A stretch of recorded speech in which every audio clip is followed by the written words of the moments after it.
Hello friends, ഇന്നത്തെ പുതിയ വീഡിയോയിലേക്ക് എല്ലാവർക്കും സ്വാഗതം. ഇന്നൊരു അടിപൊളി സ്ക്രിബിൾ ആർട്ട് മേക്കിംഗ് ആണ്. അപ്പോൾ സ്ക്രിബിൾ ആർട്ടിൻ്റെ ഒരു ട്യൂട്ടോറിയലാണ് ഇന്ന് ചെയ്യുന്നത്. ഓക്കെ, അപ്പോൾ ഞാൻ ഇപ്പോൾ അടുത്ത് അപ്ലോഡ് ചെയ്ത 2 ഫോട്ടോയുടെ ആ ഒരു മോഡലാണ് ഇന്നൊരു സ്ക്രിബിൾ ആർട്ട് ചെയ്യുന്നത്. Okay, infinity design application use ചെയ്തുകൊണ്ടായിരുന്നു ആ ഒരു സ്ക്രിബിൾ ആർട്ട് മേക്ക് ചെയ്തിരുന്നത്. അപ്പോൾ ആ ഒരു സ്ക്രിബിൾ ആർട്ട് നമുക്കിന്ന് ചെയ്യുന്നത് എങ്ങനെ നോക്കാം. അപ്പോൾ ഞാൻ ഇൻഫിനിറ്റി ഡിസൈൻ എന്ന ആപ്ലിക്കേഷൻ ഓപ്പൺ ചെയ്ത് വെച്ചിട്ടുണ്ട്. അപ്പോൾ അതിലേക്ക് ഞാൻ ഇമേജ് ആഡ് ചെയ്യാണ്. അപ്പം ഗാലറിയിൽ നിന്നും ഒരു ഇമേജ് സെലക്ട് ചെയ്യാണ്.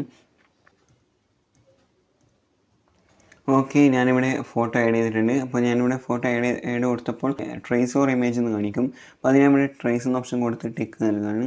ഞാൻ നീരജ് മാധവിൻ്റെ ഒരു ഫോട്ടോ ആണ് സെലക്ട് ചെയ്തിരിക്കുന്നത്. അപ്പോൾ ഞാനിവിടെ ലെയറിലൊക്കെ വന്ന് ആ ഒരു ഫോട്ടോയുടെ ഒപ്പാസിറ്റി കുറച്ച് കൂട്ടി കൊടുക്കുകയാണ്. ഓക്കെ, ഒപ്പാസിറ്റി അഡ്ജസ്റ്റ് ചെയ്തിട്ടുണ്ട്. ഇനി ഇതിൻ്റെ ബാക്ക്ഗ്രൗണ്ട് ഞാൻ ഒരു ബ്ലാക്കിഷ് കളറാണ് കൊടുക്കുന്നത്. ഓക്കെ, ബാക്ക്ഗ്രൗണ്ട് നൽകിയിട്ടുണ്ട്. ഇനി ഇതിലേക്ക് കളർ ആഡ് ചെയ്യണം. അപ്പോൾ അതിനായിട്ട് ഞാൻ ഇവിടെ വൈറ്റ് കളർ പിക്ക് ചെയ്യുകയാണ്. ഓക്കെ, വൈറ്റ് കളർ പിക്ക് ചെയ്തു. ഇനി ബ്രഷ് സെലക്ട് ചെയ്യണം.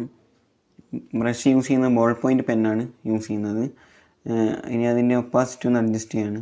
ഓക്കെ, ഒപ്പാസിറ്റി ഞാനൊരു 30 ഇട്ടിട്ടുണ്ട്. 30-36 നിങ്ങളുടെ അളവിനനുസരിച്ച് നിങ്ങൾക്ക് എടുക്കാം. ഓക്കെ, അത് തന്നെ ഞാനിവിടെ ഈ ഒരു കളർ അപ്ലൈ ചെയ്ത് കൊടുക്കുകയാണ്. അപ്പോൾ ലൈറ്റായിട്ടുള്ള ഭാഗത്തേക്കാണ് അത് തന്നെ കൊടുക്കുന്നത്.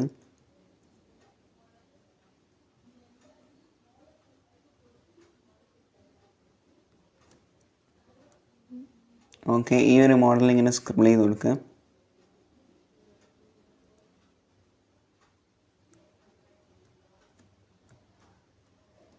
അപ്പോൾ സ്ക്രിബിൾ ചെയ്യുമ്പോൾ ലൈറ്റായിട്ട് ഒപ്പാസിറ്റി അഡ്ജസ്റ്റ് ചെയ്ത് തുടക്കം. ഇപ്പം ഡാർക്കായിട്ടുള്ള ഭാഗങ്ങളിലൊക്കെ ലൈറ്റായിട്ട് കൊടുക്കണം, എന്നാലേ ആ ഒരു ലുക്ക് കിട്ടത്തുള്ളൂ. ഫുള്ളി വൈറ്റായിട്ട് കൊടുത്തു കഴിഞ്ഞാൽ ആ ഒരു ഇത് കിട്ടില്ല, അതുകൊണ്ടാണ്. ഓക്കെ, ഇനി ഇതിൻ്റെ ഒപ്പാസിറ്റി ഞാൻ വർദ്ധിപ്പിക്കുകയാണ്. ഓക്കെ, വർദ്ധിപ്പിച്ചിട്ട് ഇതാ ഈ ഒരു ഭാഗം ലൈറ്റായിട്ടുള്ള ഭാഗമാണ്. നല്ല ഡാർക്കായിട്ടുള്ള ഭാഗത്താണ് കൊടുക്കുന്നത്. ഇപ്പോൾ ഡാർക്കായിട്ട് തന്നെ കൊടുക്കുകയാണ്. ഓക്കെ, അതുപോലെ ഈ ഒരു സെക്ഷൻ ഈ ഒരു ഡ്രോയിങ്ങിൽ യൂസ് ചെയ്ത കളറുകളും അതുപോലെ റെഫറൻസ് ഫോട്ടോയും ഡിസ്ക്രിപ്ഷനിൽ കൊടുക്കുന്നതായിരിക്കും. ഡൗൺലോഡ് ചെയ്യാം. അപ്പോൾ ഡ്രൈവിൽ നിന്ന് ഡൗൺലോഡ് ചെയ്യാൻ സാധിക്കാത്തവർക്ക് ഇൻസ്റ്റാഗ്രാമിൽ നേരിട്ട് കോൺടാക്റ്റ് ചെയ്യാം. ഓക്കെ, അപ്പോൾ ഈ സ്ക്രിബിൾ ആർട്ട് ചെയ്യുമ്പോൾ ഓരോ ലെയർ ബൈ ലെയർ ആയിട്ട് തന്നെ ചെയ്യാൻ ശ്രമിക്കുക. അപ്പോൾ ഓരോ ലൈറ്റ് ആൻഡ് ഡാർക്ക് ഷെയ്ഡൊക്കെ നോക്കി ഹൈലൈറ്റിങ് നോക്കിയൊക്കെ ചെയ്ത് കൊടുക്കുക. ഓക്കെ, അപ്പോഴാണ് അതിനൊരു 3D പോലുള്ള ഒരു ലുക്ക് ലഭിക്കുക. ഇപ്പോൾ ഞാനിവിടെ ചെയ്യുന്ന ആ ഒരു ഭാഗം നിങ്ങൾ നോക്കിയാൽ മനസ്സിലാകും.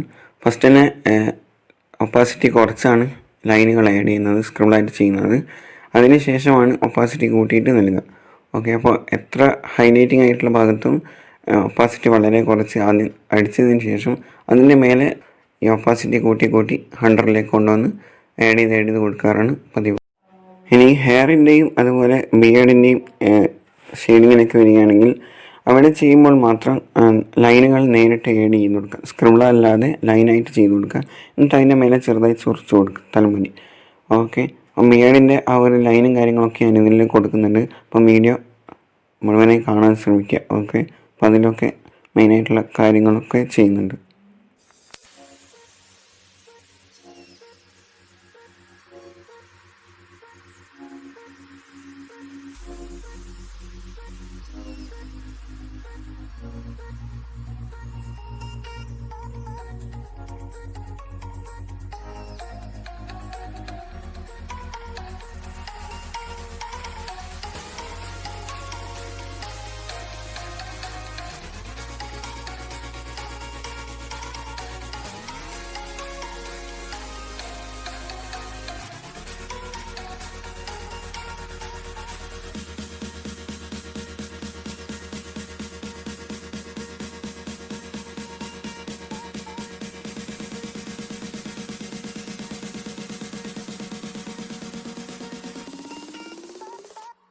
ഇനി പറയാനുള്ളത്, നമ്മൾ ആ ഒരു ഡ്രോയിങ് ചെയ്യുമ്പോൾ അപ്പോൾ അത് നമ്മൾ എന്താണ് ട്രേസാണ് ചെയ്യുന്നത്. അപ്പോൾ അതിലുള്ളത് പോലെ തന്നെ നേരിട്ട് അങ്ങനെ തന്നെ ഒപ്പിയും എടുക്കാൻ പാടില്ല. കാരണം ചെറിയൊരു മാറ്റങ്ങളും കാര്യങ്ങളൊക്കെ കൊടുക്കണം. നമ്മുടെ ഹൈലൈറ്റിങ്ങും കാര്യങ്ങളും ഡിസൈനിങ്ങും കാര്യങ്ങളും നമ്മളുടെ ആ ഒരു ക്രിയേറ്റിവിറ്റിക്ക് വേണ്ടി ചെയ്ത് കൊടുക്കണം. നമ്മൾ അതിൽ ഡാർക്കും അതുപോലെ ഹൈലൈറ്റിങ്ങും ഭാഗങ്ങളൊക്കെ അതുപോലെ തന്നെ കൊടുത്ത ആ ഒരു ഫോട്ടോ സ്ക്രിബിളാണെന്ന് പറയാൻ പറ്റില്ല. ഓക്കെ, അപ്പോൾ അതിന് ചെറിയ ചെറിയ ചേഞ്ചുകളും മാറ്റങ്ങളൊക്കെ വരുത്തിയിട്ട് വേണം സ്ക്രിബിൾ ആർട്ട് ചെയ്യാൻ വേണ്ടി.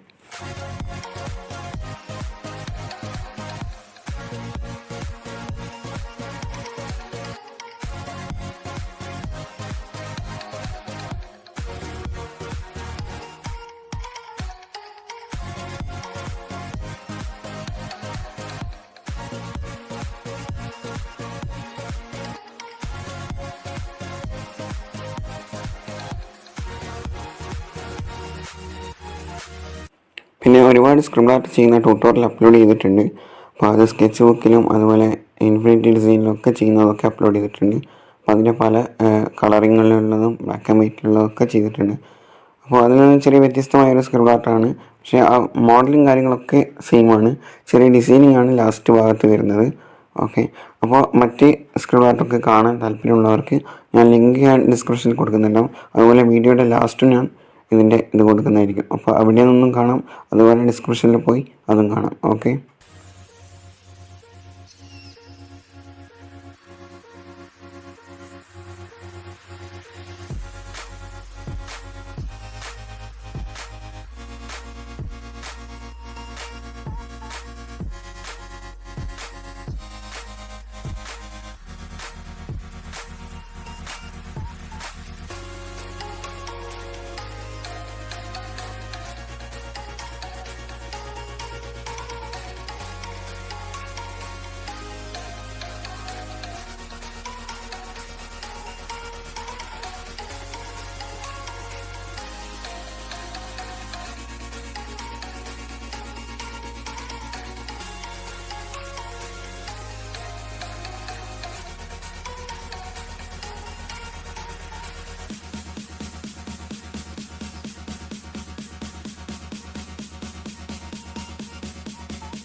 അപ്പോൾ ഞാൻ നേരത്തെ പറഞ്ഞ പോലെ ചെറിയ മാറ്റങ്ങളും കാര്യങ്ങളൊക്കെ നമുക്ക് ഒരു ഡ്രോയിങ്ങിൽ ചെയ്യാം. അപ്പോൾ അത് നമ്മുടെ ഇഷ്ടമാണ്.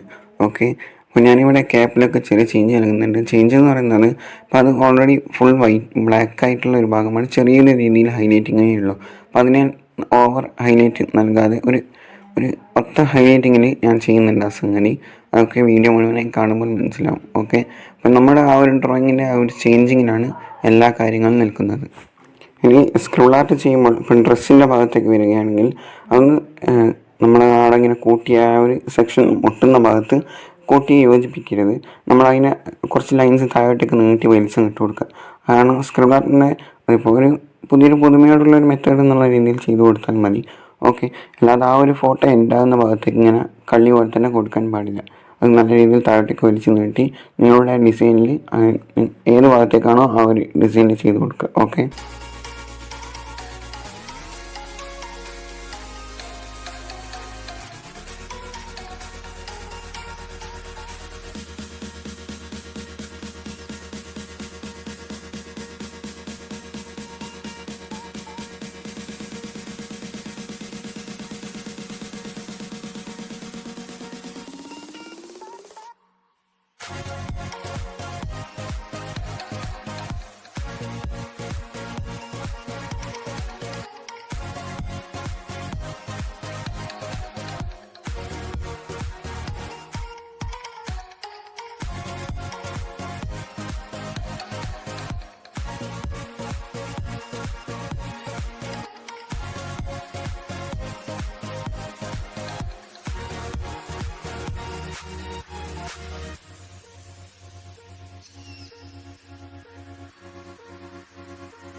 നമുക്കിതിലേക്ക് ബാക്ക്ഗ്രൗണ്ടിലെ ഡിസൈനും കാര്യങ്ങളൊക്കെ നൽകാം.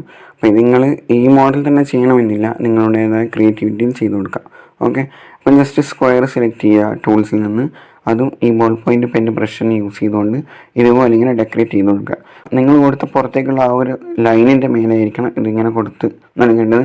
കുറച്ചുള്ളിലും താഴേക്ക് ആക്കി കൊടുക്കുക. ബാക്കി നിങ്ങളുടെ ഡിസൈനും കാര്യങ്ങളൊക്കെ പോലെ ഇരിക്കും. അപ്പോൾ ഞാനിതിൽ കുറച്ച് യെലോയും ആഡ് ചെയ്യുന്നുണ്ട്. അത് കുറച്ച് ഹൈലൈറ്റിങ്ങിന് വേണ്ടിയിട്ടാണ്. നമ്മൾ കാണുമ്പോൾ ഒരു പ്രത്യേക ലുക്ക് കിട്ടാൻ വേണ്ടിയാണ് ആ ഒരു ഇത് കൊടുക്കുന്നത്. ഓക്കെ, അപ്പോൾ ഇനി ഞാനത് ആ യെല്ലോ കളർ എടുത്ത് കുറച്ച് ലൈറ്റിൻ ഷേഡോ എന്താ പറയുക ലൈറ്റ് അടിക്കുന്നത് പോലെ കൊടുക്കുകയാണ്. ഇത് നിങ്ങളുടേതായ ഒരു ക്രിയേറ്റിവിറ്റി അനുസരിച്ചിട്ട് ഓരോ ഡിസൈനും കാര്യങ്ങളൊക്കെ നൽകാവുന്നതാണ്.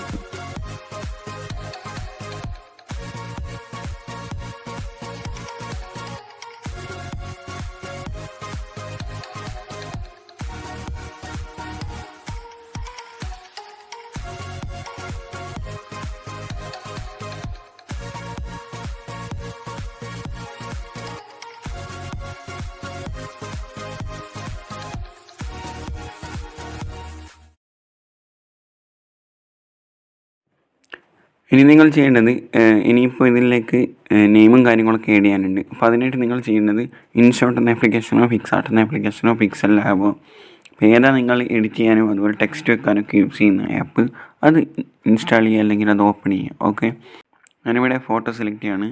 അത് സെലക്ട് ചെയ്തതിന് ശേഷം നിങ്ങളിവിടെ ഞാനിപ്പോൾ എനിക്കിവിടെ ഇൻസ്റ്റാഗ്രാമിൻ്റെ സൈസിലാണ് ഇത് സെറ്റ് ചെയ്യേണ്ടത്. അപ്പോൾ ഞാനിവിടെ ക്രോപ്പ് എന്ന ഓപ്ഷൻ കൊടുത്ത് ഇവിടെ ഇൻസ്റ്റാഗ്രാമിൻ്റെ ഐക്കണിലേക്ക് കൺവേർട്ട് ചെയ്തു. ഓക്കെ, അപ്പോൾ ഇൻസ്റ്റാഗ്രാമിൻ്റെ സൈസിലാണുള്ളത്. ഇനി ഇതിലേക്ക് എനിക്ക് നെയിം ആഡ് ചെയ്യണം. പിന്നെ ഞാൻ ഇവിടെ ടെക്സ്റ്റ് എന്ന് കൊടുത്തു. എന്നിട്ട് ഇവിടെ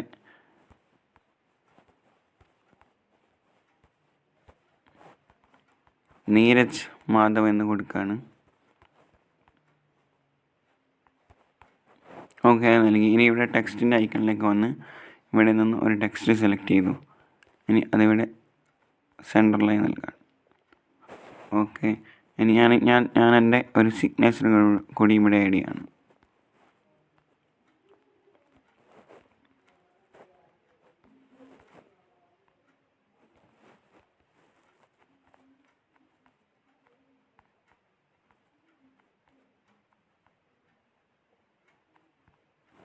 ഓക്കെ, ഇത്രയേ ഉള്ളൂ. ഇനി അത് സേവ് അടിച്ച് കഴിഞ്ഞാൽ നമ്മുടെ ഫോട്ടോ സേവായി. ഓക്കെ.